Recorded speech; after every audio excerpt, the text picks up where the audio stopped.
ഈ സ്പിരിച്വൽ മാപ്പിങ്ങിലൂടെ വ്യക്തികളുടെ മൈൻഡിനെ ക്യാപ്ചർ ചെയ്യാൻ സാധിക്കും. ക്യാപ്ചർ ചെയ്തിട്ട് ആ വ്യക്തികളുടെ ഡിസിഷനുകളെ തിരിക്കാൻ സാധിക്കും. ഇത് സ്പിരിച്വലി പോസിബിൾ ആണ്.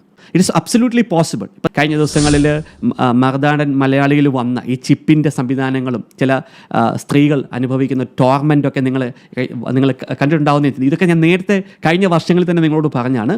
Satan can control the mind. 11 വർഷത്തോളം ഓസ്ട്രേലിയയിൽ ജീവിച്ച് തുടർന്ന് ജീവിതം മുന്നേറുവാൻ കഴിയാതെ വേണം അവിടുത്തെ ജോലിയും അവിടുത്തെ ജീവിതവും മതിയാക്കി സ്വന്തം നാടായ കോട്ടയം പുതുപ്പള്ളിയിൽ തിരിച്ചെത്തിയ റീന താൻ അനുഭവിക്കുന്ന കഷ്ടങ്ങൾ പുറം ലോകത്തോട് വിളിച്ചു പറഞ്ഞ് ഏതെങ്കിലും വിധത്തിലൊക്കെ സഹായം തേടണം എന്ന് ചിന്തിച്ച്, അല്ലെങ്കിൽ തന്നെപ്പോലെ കഷ്ടമനുഭവിക്കുന്ന അനേകർക്ക് വേണ്ടി ശബ്ദമായി തീരണം എന്നുള്ള ചിന്തയോടെ മറുനാടൻ മലയാളിയെ സമീപിക്കുന്നു. മറുനാടൻ മലയാളി എല്ലാ വെല്ലുവിളികളും ഏറ്റെടുത്ത് അവരെ സഹായിക്കുവാൻ തുനിയുന്നു. അങ്ങനെ വിഷയം പുറം ലോകത്തോട് വിളിച്ചു പറയുന്നു. എന്നാൽ എത്രത്തോളം അവർ വിളിച്ചു പറയുന്നുവോ അത്രത്തോളം ജീവിതം പരിഹാസമാകുന്നു എന്നുള്ളതാണ് എനിക്ക് മനസ്സിലാക്കുവാൻ കഴിഞ്ഞത്. ഞാൻ ആവർത്തിച്ച ആൾക്കാരുടെ സഹായം ചോദിക്കുന്നു, പക്ഷെ ആരും എന്നെ വിശ്വസിക്കുന്നില്ല. അവർ പറയുന്നതൊന്നും ആർക്കും വിശ്വസിക്കുവാൻ മനസ്സില്ല. കാരണം ദൈവത്തിന്റെ വചനം പറയുന്നു, ബുദ്ധിക്കെത്താത്ത വൻ കാര്യങ്ങൾ സമനിലത്തിൽ ജീവിക്കുന്ന അല്ലെങ്കിൽ സമഭൂമിയിലായിരിക്കുന്ന ജനം ബുദ്ധിക്കെത്താത്ത ഈ വൻ കാര്യങ്ങൾ മനസ്സിലാക്കിക്കൊള്ളണം എന്നില്ല. എങ്കിലും മനുഷ്യർക്ക് മനസ്സിലാകാവുന്ന ഭാഷയിലും ശബ്ദത്തിലും നിങ്ങളുടെ മുൻപിൽ അതിനെ ഒന്ന് പ്രസന്റ് ചെയ്യുവാൻ ഞാൻ ശ്രമിക്കുകയാണ്. അവർ നിർമ്മിച്ചെടുത്ത വാക്സിനുകൾ മനുഷ്യ ശരീരങ്ങളിൽ കുത്തിവെച്ച് പരീക്ഷണ വസ്തുക്കൾ എന്ന പോലെ നമ്മുടെ ശരീരങ്ങളെ അവരുടെ ആയുധങ്ങളാക്കുവാൻ പോകുകയാണ്. വളരെ വിശദമായി പറഞ്ഞാൽ ലിക്വിഡ് ഇലക്ട്രോണിക് ഡിജിറ്റൽ ടെക്നോളജി അഥവാ മനുഷ്യ ശരീരത്തെയും തലച്ചോറിനെ പോലും സാറ്റലൈറ്റിലൂടെ നിയന്ത്രിക്കാൻ കഴിയുന്ന തരത്തിലുള്ള വാക്സിനേഷനുകൾ പുറത്തു വരാൻ പോകുകയാണ്. നമ്മുടെ ബുദ്ധിമണ്ഡലങ്ങളെ അവർക്ക് വേണ്ടി ഉപയോഗിച്ച് നമ്മുടെ ശരീരങ്ങളെ അടിമകളാക്കുവാൻ കഴിയുന്ന തരത്തിൽ നമ്മുടെ മൊബൈൽ ഫോണുകളിൽ മാസം തോറും സ്പെഷ്യൽ താരിഫുകൾ റീചാർജ് ചെയ്യുന്നത് പോലെ ഇവരുടെ വെബ്സൈറ്റിലൂടെ വലിയ തുകകൾ മുടക്കി ഓൺലൈനായി ഡ്രഗ്സും അതുപോലുള്ള മയക്കുമരുന്നുകളുടെ കണ്ടന്റുകൾ ശരീരത്തിലേക്ക് റീചാർജ് ചെയ്യുന്ന സംവിധാനങ്ങൾ ഈ വാക്സിനേഷനിലൂടെ സാധിച്ചെടുക്കുവാൻ കഴിയുമെന്ന വാർത്തകൾ നാം അധികം താമസിക്കാതെ കേൾക്കുവാൻ പോവുകയാണ്. ഏകദേശം 10-11 മാസങ്ങൾക്ക് മുൻപ് റിലീസ് ചെയ്യപ്പെട്ട ഒരു വീഡിയോ ആണ് ഇപ്പോൾ നിങ്ങൾ കേട്ടത്. റീന പറയുന്നതും അനുഭവിക്കുന്നതും അത് തന്നെയാണ്. ഇനി റീന പറയുന്നത് കേൾക്കാം. So they can literally, from any corner of the world, I repeatedly say any corner of the world, they can literally torture a person. അപ്പോൾ അവർ they can send voices into my head. Voice to skull എന്ന് പറയുന്ന പേരിന്റെ reason എന്ന് പറഞ്ഞാൽ voices into your head. അവരാഗ്രഹിക്കുന്ന എന്ത് message നമ്മുടെ തലച്ചോറിലോട്ട് നമ്മളോട് അറിയിക്കണമെന്ന് പറഞ്ഞാൽ they will send the voice to you. ചുറ്റും നിൽക്കുന്ന ഒറ്റ ആൾ അറിയത്തില്ല. Nobody can hear it. ആരും ആർക്കും മനസ്സിലാവില്ല. അപ്പം നമ്മൾ ഇത് കേൾക്കുമ്പോൾ ആൾക്കാർ വിചാരിക്കും നമുക്ക് എന്തോ ഡിലൂഷണൽ പ്രോബ്ലം ഉണ്ട്, സ്കീസോഫ്രേനിയാണ്, എന്തോ സംതിങ് ഇങ്ങനെ ഉണ്ട്. റീന എത്രത്തോളം സഹായം ലോകത്തോട് ചോദിക്കുന്നുവോ അത്രത്തോളം റീന പരിഹാസമായിക്കൊണ്ടിരിക്കുകയായിരുന്നു. ഒരു ചാനൽ സഹായിക്കാമെന്ന് പറഞ്ഞ് മുൻപോട്ട് വന്നു. അവർ ചെയ്തു കൊടുത്ത സഹായം നമുക്ക് കാണാം. റീനയ്ക്ക് ഒരു ചമ്മലും ഇല്ലാതെ ഉളുപ്പില്ല ഇങ്ങനെ പറയാൻ എങ്ങനെ നാണമില്ലേ? റീനയ്ക്ക് ചെറിയ വട്ടുണ്ടോ? ഒരിക്കലും സത്യം പറ. രേഖകൾ മൊത്തം തപ്പിയെടുക്കും. ഇനി ഒരു പോലീസ് ഓഫീസറെ കണ്ട് തന്റെ കാര്യങ്ങളൊക്കെ വിശദമായി പറഞ്ഞു കൊടുത്ത് അവരുടെ സഹായം തേടാം എന്ന് വെച്ചാലോ? ചെറുപ്പത്തിൽ വളർന്നു വന്നതിൻ്റെ പ്രശ്നമാകാം. ആ ചൈൽഡ്ഹുഡ് സമയത്ത് നല്ല കെയർ പേരൻസിൻ്റെ കിട്ടിയിട്ടില്ല, അതൊരു കാരണമാകാം. 7 വയസ്സ് മുതൽ 10 വയസ്സ് വരെയുള്ള ഇങ്ങനെയുള്ള കുട്ടികൾ അവർക്ക് ഒരു പൊരുത്തപ്പെടാത്ത ചില കാര്യങ്ങളുമായിട്ട് ബ്രെയിനിൽ കിടക്കും, അതിനൊരു സൊല്യൂഷൻ ഉണ്ടാവില്ല. ഇനി ഒരു സൈക്യാട്രിയുടെ സഹായം തേടാം എന്ന് വെച്ചാലോ? ഇവരോട് ആർഗ്യൂ ചെയ്തിട്ട് കാര്യമൊന്നുമില്ല. കാരണം അവർ അങ്ങനെ ആർഗ്യൂ ചെയ്യാൻ പോയി കഴിഞ്ഞാൽ നമ്മളും ശത്രുപക്ഷത്തിലാണ്. അപ്പോൾ ഇതിനുള്ള ട്രീറ്റ്മെൻറ്റ് എന്ന് വെച്ച് കഴിഞ്ഞാൽ മരുന്ന് തന്നെയാണ് അതിൻ്റെ ട്രീറ്റ്മെൻറ്റ്. മെഡിസിൻ കൊണ്ടാണ് ഈ സൈക്കോട്ടിക് സിംറ്റംസ് മാറുക. ഇനിയും ആ വഴികളെല്ലാം അടഞ്ഞു ദൈവമേ ഉള്ള സഹായം എന്ന് പറഞ്ഞ് പെന്തക്കോസിലേക്ക് ചാടാൻ നോക്കിയാൽ പെന്തക്കോസുകാരുടെ അനുഭവമോ? ഈ റീന മറുനാടൻ മലയാളിയിലൂടെ വെളിപ്പെടുത്തിയ അവകാശവാദങ്ങൾക്ക് സപ്പോർട്ട് ചെയ്യുന്നില്ല. അത് പാസ്റ്റർമാരുടെ കുഴപ്പമല്ല. ഒരു 95% തുടങ്ങി 99% പാസ്റ്റർമാരും ഇത് തന്നെയാണ് പറയാൻ പോകുന്നത്. കാരണം ഇതുവരെ ആ വിഷയത്തിൽ പരിചയപ്പെടുത്തിയിട്ടുണ്ടാവുകയില്ല. ഒരു ഹോസ്പിറ്റലിൽ ചെന്ന് കഴിഞ്ഞാൽ നമുക്ക് ഒത്തിരി ഡോക്ടേഴ്സിനെ കാണുവാൻ കഴിയും. എല്ലാ ഡോക്ടേഴ്സും MBBS പഠിച്ചവരാണ്. പക്ഷെങ്കിൽ എല്ലാ ഡോക്ടേഴ്സും എല്ലാം സ്പെഷ്യലൈസ് ചെയ്യുന്നില്ല. ഏതെങ്കിലും ഒരു area like cardiac, respiratory, GI അല്ലെങ്കിൽ ഓർത്തോ, അങ്ങനെ ഓരോ സ്പെഷ്യലൈസേഷൻ ഓരോരുത്തർ ചെയ്യുന്നത് പോലെ തന്നെയാണ് ആത്മിക അനുഭവങ്ങളും. പാസ്റ്റേഴ്സിനെ നോക്കിക്കഴിഞ്ഞാൽ എല്ലാ പാസ്റ്റേഴ്സും സുവിശേഷം പ്രസംഗിക്കുന്നവരാണ് അല്ലെങ്കിൽ വചനം പ്രസംഗിക്കുന്നവരാണ്. പക്ഷെങ്കിലും ഓരോരുത്തരെക്കുറിച്ചും ദൈവവചനം പഠിച്ചിടത്തോളം എനിക്ക് മനസ്സിലായത് ചിലരെ ദൈവം ഏൽപ്പിച്ചിരിക്കുന്ന ആത്മിക പരിപാലനപരമാണ് ചിലർക്കുള്ളത്. ചിലരെ രോഗശാന്തി വരും, ചിലർക്ക് ഭൂതശാന്തി വരും, ചിലർക്ക് വചന വ്യാഖ്യാനം. ഒരേ ആത്മാവിനാൽ തന്നെ പലരും ചെയ്യുന്ന പല വ്യത്യസ്ത ശുശ്രൂഷകളാണ്. എന്നാൽ ഈ അനുഭവങ്ങൾ മനസ്സിലാക്കണമെന്നുണ്ടെങ്കിൽ ആ രീതിയിൽ ദൈവം വരെ അഭ്യസിപ്പിച്ചിട്ടുണ്ടായിരിക്കണം. എങ്കിൽ മാത്രമേ അത് അവർക്ക് അവരുടെ പരിചയത്തിൽ നിന്ന് പറയുവാൻ കഴിയുകയുള്ളൂ, അല്ലെങ്കിൽ ദൈവവചനത്തിൻ്റെ അടിസ്ഥാനത്തിൽ അവർക്ക് പറയുവാൻ കഴിയുകയുള്ളൂ. ഡോക്ടർ റിബേക്ക ബ്രൗൺ ഒരു മെഡിക്കൽ ഡോക്ടറായിരുന്നു. സാത്താന്യ സഭകളെക്കുറിച്ച് ഒത്തിരി പുസ്തകങ്ങൾ എഴുതിയിട്ടുള്ള ഒരു സ്ത്രീയാണ്. അവരുടെ പുസ്തകങ്ങളിലൊക്കെ ഇങ്ങനെയുള്ള സംഭവങ്ങൾ പ്രതിപാദിക്കുന്നുണ്ട്. അതായത് സാത്താന്യ ആരാധനയുമായി ഏതെങ്കിലുമൊക്കെ തരത്തിൽ ബന്ധപ്പെടുകയോ അല്ല എങ്കിൽ ആ സംഘടനയ്ക്ക് എതിരായിട്ട് വർക്ക് ചെയ്യുകയോ ഒക്കെ ചെയ്തവരെ സാത്താൻ സഭയിലെ അംഗങ്ങൾ വിടാതെ ടോർച്ചർ ചെയ്യുന്ന ഒരു അനുഭവം. ഇതാണ് ആ പുസ്തകം, ആത്മീയ യുദ്ധത്തിനായി ഒരുങ്ങുക എന്ന് പറഞ്ഞ് ഡോക്ടർ റിബേക്ക ബ്രൗൺ എഴുതിയ ഒരു പുസ്തകമാണിത്. ഇങ്ങനെ അനവധി പുസ്തകങ്ങൾ അവർ എഴുതിയിട്ടുണ്ട്. ഇത് ഞാനും വായിച്ചിട്ടുണ്ട്. ഇത് വായിച്ചു കഴിഞ്ഞാൽ ഒരുമാതിരിപ്പെട്ടവർ അത് വിശ്വസിക്കുകയല്ല. പ്രത്യേകിച്ചും പെന്തക്കോസ്തലരിൽ പലരും അവർ പറയും ഇത് വെറും സൈത്താനികമാണ് അല്ലെങ്കിൽ പൈശാചികമാണ്, ഇത് നമുക്കുള്ളതല്ല എന്ന് പറഞ്ഞ് മാറ്റി വെക്കുന്നതാണ് ഞാൻ കണ്ടിട്ടുള്ളത്. എന്നാൽ ഇത് മനസ്സിരുത്തി വായിച്ചു കഴിഞ്ഞാൽ, ദൈവകൃപയിൽ ആശ്രയിച്ച് വായിച്ചു കഴിഞ്ഞാൽ നമുക്ക് പൈശാചിക മണ്ഡലങ്ങൾ പല കാര്യങ്ങളും മനസ്സിലാക്കി ആ വിധത്തിൽ നമുക്ക് പിശാചിനോട് പോരാടുവാൻ കഴിയും. ഇതിൽ ഇദ്ദേഹം പറഞ്ഞ പോലെ ഡോക്ടർ റിബേക്ക ബ്രൗൺ എന്നൊരു ലേഡി എഴുതിയതാണിത്. സാത്താന്യ ആരാധനയിലായിരുന്ന ഒരു പെൺകുട്ടി, എലൻ എന്നൊരു പെൺകുട്ടി, അവൾ അതിൽ നിന്നും പിന്മാറി പുറത്തു വന്ന് ദൈവകൃപയിൽ ആശ്രയിച്ച് ജീവിക്കുവാൻ ആഗ്രഹിച്ചപ്പോൾ സാത്താന്യ ശക്തികൾ അവളെ പിന്തുടരുന്നതും അവളെ ടോർച്ചർ ചെയ്യുന്നതും അവളുടെ ഓരോ ഘട്ടങ്ങളും മനസ്സിലാക്കി അവളെ പിന്തുടരുന്നതും അവരുടെ ജീവിതത്തെ എത്രത്തോളം നശിപ്പിക്കാമോ അത്രത്തോളം നശിപ്പിക്കാൻ ആഗ്രഹിക്കുന്നു. എന്നാൽ ഡോക്ടർ റിബേക്ക ബ്രൗൺ എന്ന ലേഡി അവരെ സഹായിക്കുന്നതും ദൈവകൃപയിൽ ആശ്രയിച്ച് അവരുടെ ഓരോ ചുവടും മനസ്സിലാക്കി അവരെ സഹായിക്കുന്നതുമൊക്കെ അങ്ങനെ ഡീറ്റെയിൽഡാണ് എഴുതി വെച്ചിരിക്കുന്ന ഒരു പുസ്തകമാണ് ആത്മിക യുദ്ധത്തിനായി ഒരുങ്ങുക എന്നുള്ള ഈ പുസ്തകം. ഫാസ്റ്റ് പറഞ്ഞ പോലെ തന്നെ സാത്താൻ സേവയിൽ നിന്ന് പുറത്തു വരുന്നവരെ ഇങ്ങനെ സാത്താന്യ ശക്തികൾ പിന്തുടർന്ന് ടോർച്ചർ ചെയ്യാറുണ്ട്. റീനയ്ക്ക് സംഭവിച്ചത് അതാണോ എന്നുള്ളത് സംസാരത്തിൽ നിന്നും വ്യക്തമല്ല. ദൈവത്തിൻ്റെ വചനത്തിൽ നാം ഇങ്ങനെ വായിക്കുന്നു. ദാനിയേലിൻ്റെ 2-ാം അധ്യായത്തിൽ പറയുന്നു, രാജാവേ, അങ്ങ് ചോദിച്ച കാര്യം പ്രയാസമുള്ളതാകുന്നു. ജഡവാസമില്ലാത്ത ദേവന്മാർക്ക് മാത്രമേ അങ്ങയുടെ ചോദ്യത്തിന് ഉത്തരം പറയുവാൻ കഴിയുകയുള്ളൂ എന്ന് പറഞ്ഞതുപോലെ തന്നെ ആത്മതലത്തിൽ സഞ്ചരിക്കുന്നവർക്ക് മാത്രമേ ഈ കാര്യങ്ങളെക്കുറിച്ച് ആധികാരികമായി സംസാരിക്കുവാൻ കഴിയത്തുള്ളൂ. അപ്പോൾ ചോദിച്ചേക്കാം, എല്ലാ പാസ്റ്റർമാരും എല്ലാ പെന്തക്കോസ്തുകാരും ആത്മാവിൽ സഞ്ചരിക്കുന്നവരല്ലേ? ഒരിക്കലുമല്ല. ആത്മതലത്തിൽ തന്നെ പല വ്യത്യസ്ത തലങ്ങളുണ്ട്. ആ തലത്തിൽ പ്രത്യേകിച്ചും ഈ പോരാട്ടത്തിലൂടെ കടന്നുപോയവരായിരിക്കണം, അല്ലെങ്കിൽ ഈ തലത്തിൽ ദൈവാത്മാവ് ഉയർത്തിയെടുത്ത് അവരെ അഭ്യസിപ്പിച്ചു എങ്കിൽ അവർക്ക് ഈ കാര്യങ്ങളെക്കുറിച്ച് സംസാരിക്കുവാൻ കഴിയും. ഒരു പയ്യൻ താൻ അനുഭവിച്ച കഷ്ടങ്ങൾ വന്ന് പോലീസ് ഓഫീസറോട് പറഞ്ഞു. പോലീസിൻ്റെ സഹായം തേടുവാൻ ആഗ്രഹിച്ചു. എന്നാൽ പോലീസിന് അത് മനസ്സിലാക്കുവാൻ കഴിയുന്നതിലും അപ്പുറമായിരുന്നു. ടോർച്ചർ ചെയ്യുന്നതിന് തൊട്ട് മുമ്പ് ഒരു ബാഡ് സ്മെല്ല് വരുമെന്ന്. അത് ഏത് ഭാഗത്തു നിന്നാണ് വരുന്നത്? അത് പടിഞ്ഞാറ് ഭാഗത്തു നിന്നാണ് വരുന്നത്.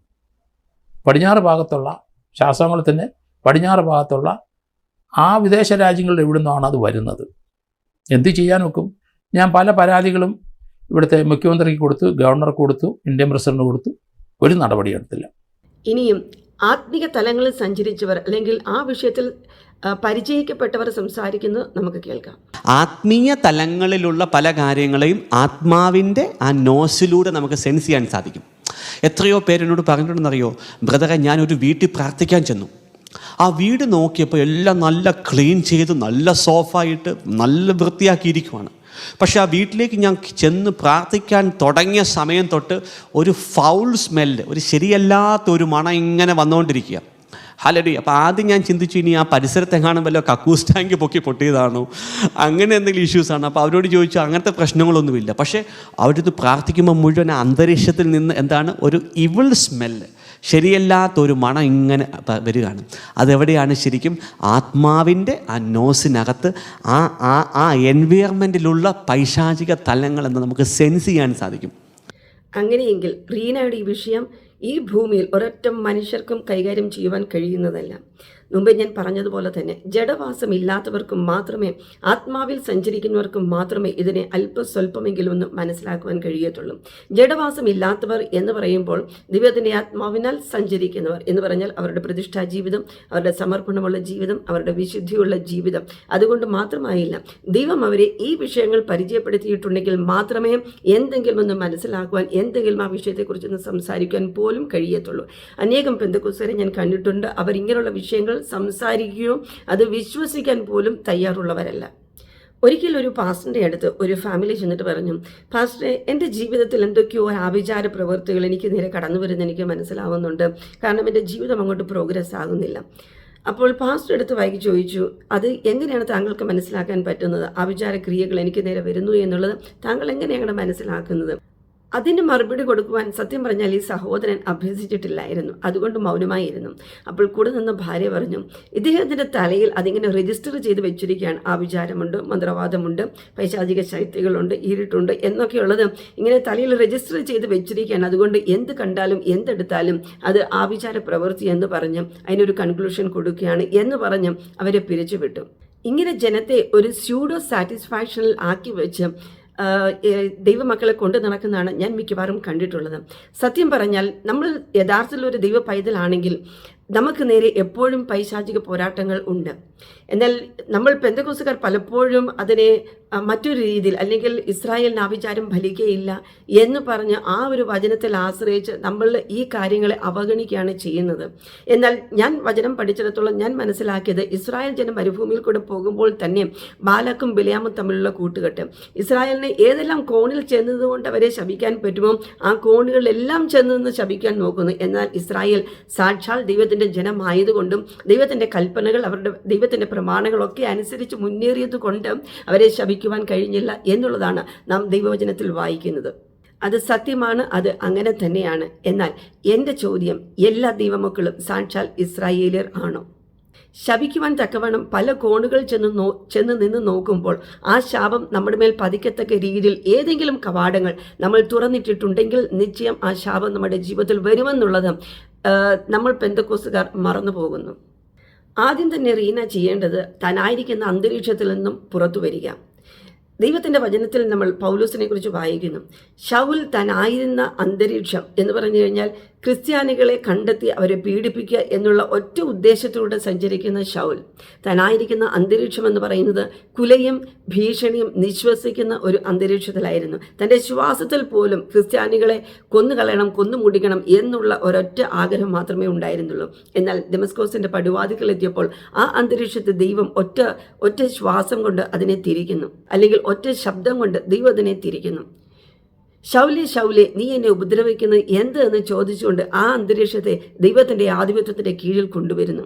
അതിനുശേഷം ശൗൽ കണ്ണു തുറക്കുമ്പോൾ പിന്നെ ക്രിസ്ത്യാനികളെ പീഡിപ്പിക്കുകയല്ല, ആരെയെല്ലാം ക്രിസ്ത്യാനികളാക്കാമോ, അമേൻ, എന്നെപ്പോലെ തന്നെ ഈ ബന്ധനമൊഴികെ സകലരും എന്നെപ്പോലെ ആയി തീരണമെന്നുള്ള ആ ഒരു പ്രത്യാശയിലേക്ക് തന്നെ കൊണ്ടെത്തിച്ചത് തൻ്റെ അന്തരീക്ഷത്തെ ആദ്യം മാറ്റിയെടുക്കുകയാണ് ചെയ്തത്.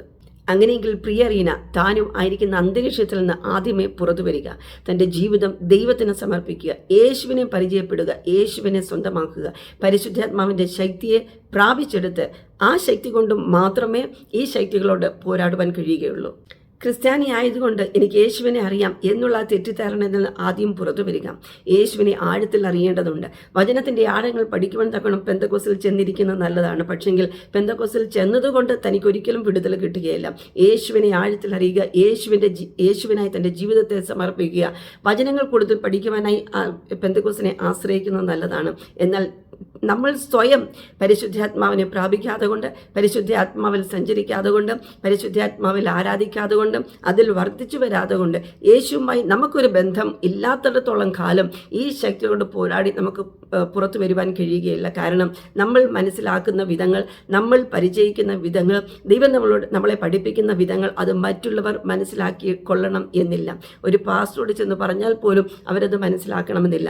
ഒരിക്കലും ഒരു സഹോദരി ഒരു പാസ്റ്ററോട് ചെന്ന് പറഞ്ഞു, പാസ്റ്ററെ, ഞാൻ ഇങ്ങനെ ഒരു സ്വപ്നം കണ്ടു, ആ സ്വപ്നത്തിൽ ഞങ്ങൾക്കൊരു തകർച്ച വരുന്നതാണ് കാണുന്നത്, അതുകൊണ്ട് പാസ്റ്റർ ഒന്ന് പ്രാർത്ഥിക്കുമെന്ന് പറഞ്ഞപ്പോൾ പറഞ്ഞപ്പം ആ പാസ്റ്റർ ഉടനെ തന്നെ പറഞ്ഞു, അങ്ങനെയൊന്നും സംഭവിക്കുകയില്ല, അങ്ങനെ താങ്കൾ വിചാരിക്കുകയും വേണ്ട, വിശ്വസിക്കുകയും വേണ്ട, ആ സ്വപ്നത്തെ പാടെ തുടച്ചു എന്നിട്ട് അതിനുവേണ്ടി സ്തോത്രം ചെയ്താൽ മാത്രം മതിയെന്ന് പറഞ്ഞു.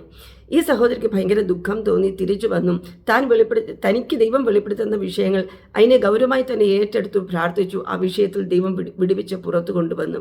എന്നാൽ ഈ പാസ്റ്ററിൻ്റെ അന്ത്യം കണ്ട് ആ സഹോദരിക്ക് ഒത്തിരി അതിശയിക്കേണ്ടി വന്നു. കാരണം വെളിപ്പാടുകളില്ല, ജീവിതത്തിൽ സ്വപ്നങ്ങളില്ല, ദൈവം പറഞ്ഞു കൊടുക്കുന്ന കാര്യങ്ങൾ ഏറ്റെടുക്കാത്തത് കൊണ്ട് എല്ലാം ഞാനൊരു ദൈവ പൈലാണോ, എനിക്കൊന്നും സംഭവിക്കത്തില്ല എന്നുള്ള ഒരു മിഥ്യാധാരണയിൽ മുന്നേറിയ ആ പാസ്റ്ററുടെ അന്ത്യം കണ്ടും വളരെ പരിതാപകരം എന്ന് മാത്രമേ പറയാൻ പറ്റത്തുള്ളൂ. വളരെ പരിഹാസമായി വല്ലാത്ത രീതിയിലാണ് അദ്ദേഹം ഈ ലോകം വിട്ടു പോകേണ്ടി വന്നത്.